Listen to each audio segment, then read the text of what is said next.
Good morning, and we are in Joseph Smith history, as we know. Um, Yesterday, I think we talked a little bit about the Smith family.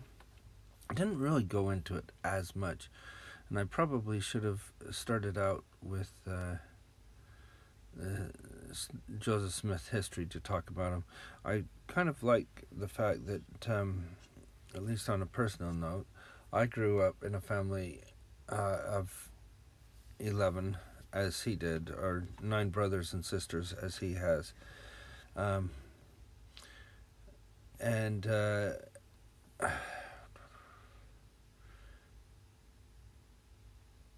we'll read through the introduction first, and then we'll get into just the first part of the Joseph Smith history. You might say the Doctrine and Covenants is a book of answers to prayers. Many of the sacred revelations in this book came in response to questions. The question that began it all, the one that sparked the latter-day outpouring of revelation, was asked by a 14-year-old boy. A war of words and tumult of opinions had left Joseph Smith confused about religion and his relationship with God. Perhaps you can relate to that. We find many conflicting ideas and persuasive voices in our day. When we want to sort through these messages and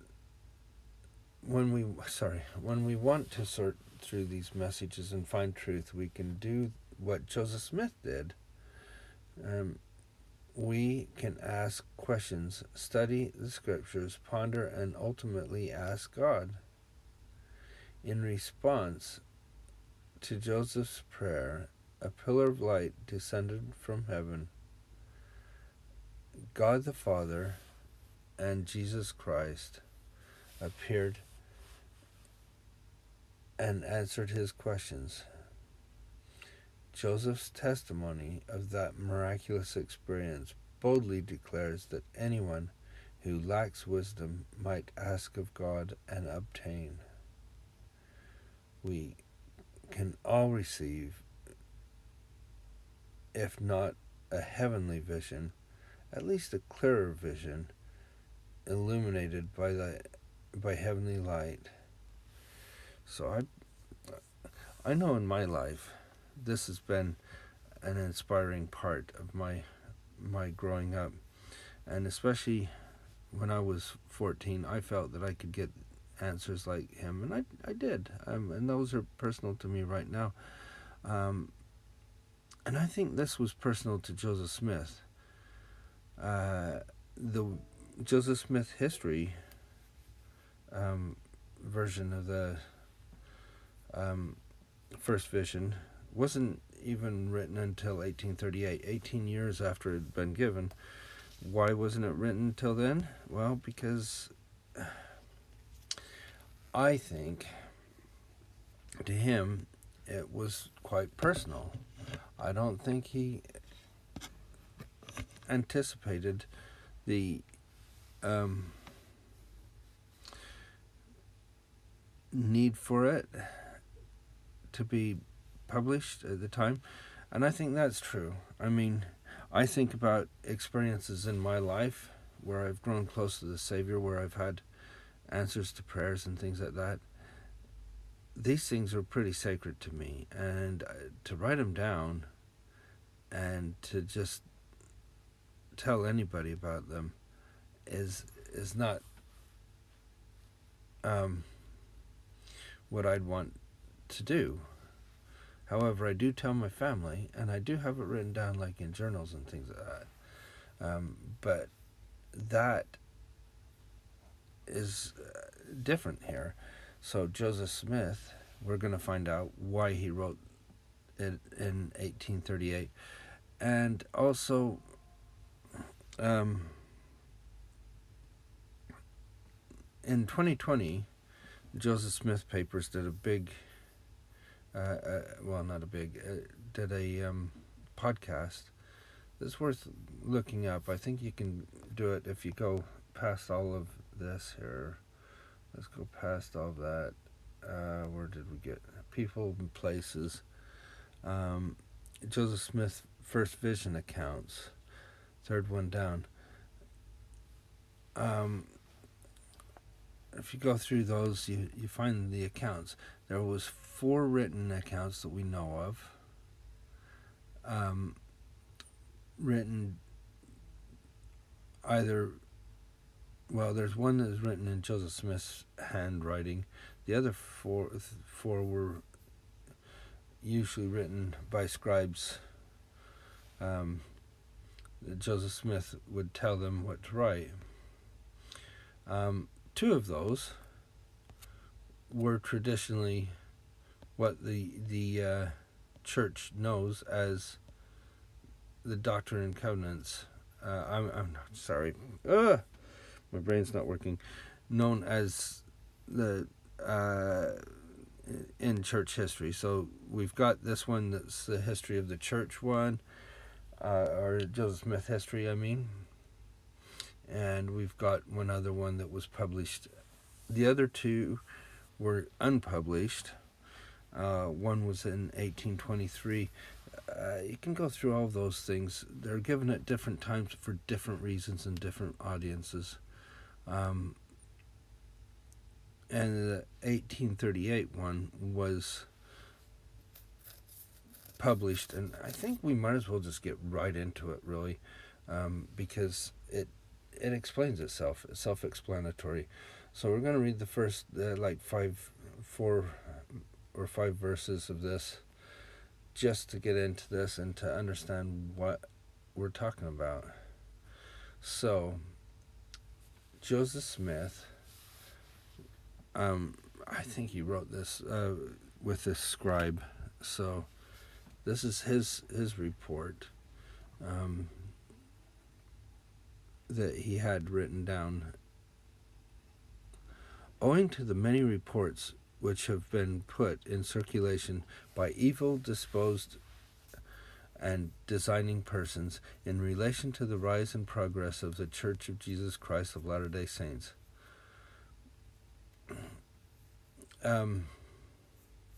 Just a note there, I remember one story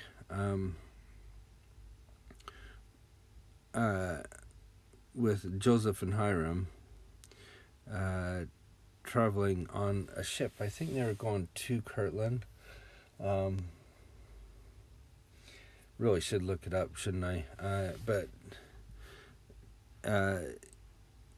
basically they were going on this boat, and somebody started talking about the Mormons and saying, yeah, I know all about them, and was saying, yeah, I think he's talking specifically about Joseph Smith being a prophet and saying, or being a false prophet, or whatever he was saying. He was saying a lot of just really fantastical things that had nothing to do with what Joseph Smith, who Joseph Smith was, and Joseph and Hiram just sat there and listened to him as he ranted and raved or whatever, and just had a laugh at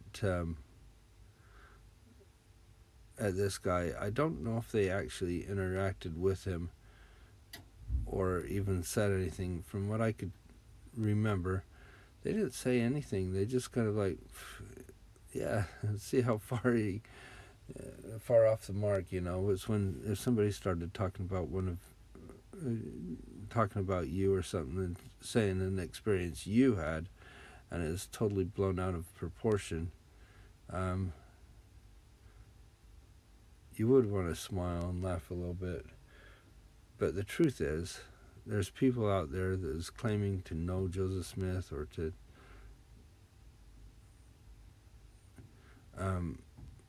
misdirect the church and the things that happen in it.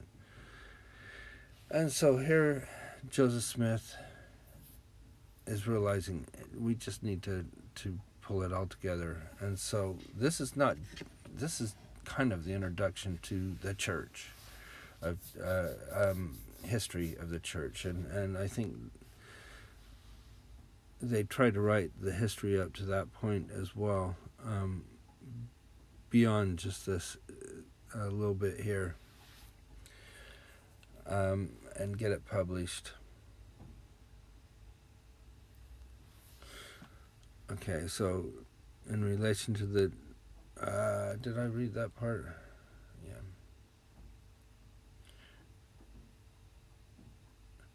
Yeah.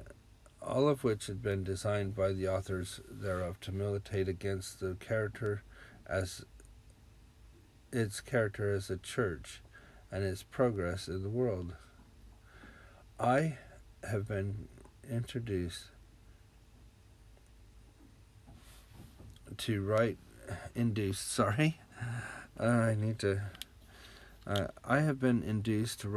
this history and to disabuse the public mind and put all inquiries after truth in possession of the facts as they have transpired in relation to both to myself and the church, so far as I have such facts in my possession. So here is the reason for this account. It's probably if you're looking at the Doctrine and Covenants and the revelations there, I can't think of any other one where he is the only witness, that Joseph Smith is the only witness. Well, except, I guess, the angel Moroni, but the Book of Mormon is the witness to that, I guess. But as it says, out of the mouth of two or more witnesses shall shall the Lord's word be established. I think that's why Joseph Smith saw this as more personal than it was anything else. But it is such an important story, and us as church members cannot leave it alone. It's so faith-building, and it's so strong, and it helps us know our foundations here. So here we go. In this history, I shall present various events in relation to this church in truth and righteousness, as they have transpired, or as they at present exist, being now 1838, the 8th year since the organization of the church. I was born in the year of our Lord 1805, and on the 23rd day of December, my wife's birthday. That's not in there, that's my wife's birthday, in the town of Sharon, Windsor County, state of Vermont. My father, Joseph Smith Sr., left the state of Vermont and moved to Palmyra, Ontario, now Wayne County, in the state of New York, when I was in my 10th year, or thereabouts. In about 4 years after my father's arrival in Palmyra, he moved with his family into Manchester, in the same county of Ontario. So that gives us the setting. His family consisting of 11 souls, his meaning Joseph Smith's father, namely my father Joseph Smith, my mother Lucy Mack, whose name previously whose name previously, I can't speak today, to her marriage was Mack, daughter of Solomon Mack. My brothers, Alvin, who died November 19th, 1823, in the 26th year of his age. Hiram, myself, Samuel Harrison, William, Don Carlos, and my sisters, Sophronia, Catherine, and Lucy.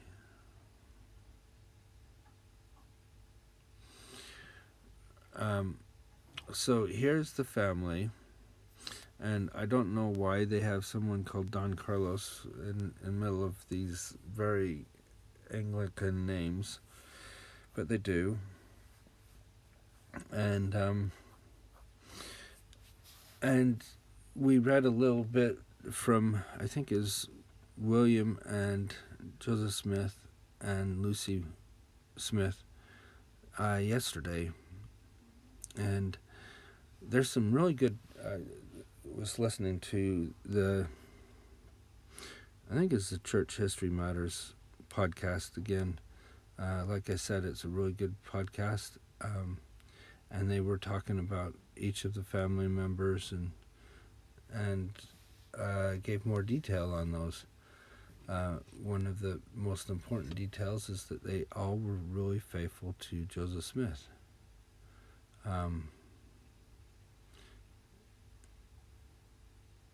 So if the first family can, if Joseph Smith was trying to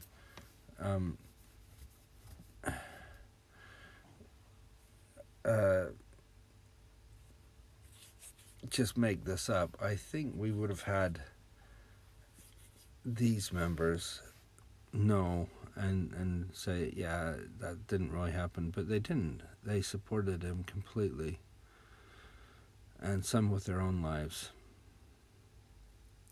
So I think we'll finish there, because tomorrow we're going to be reading from 5 onwards. But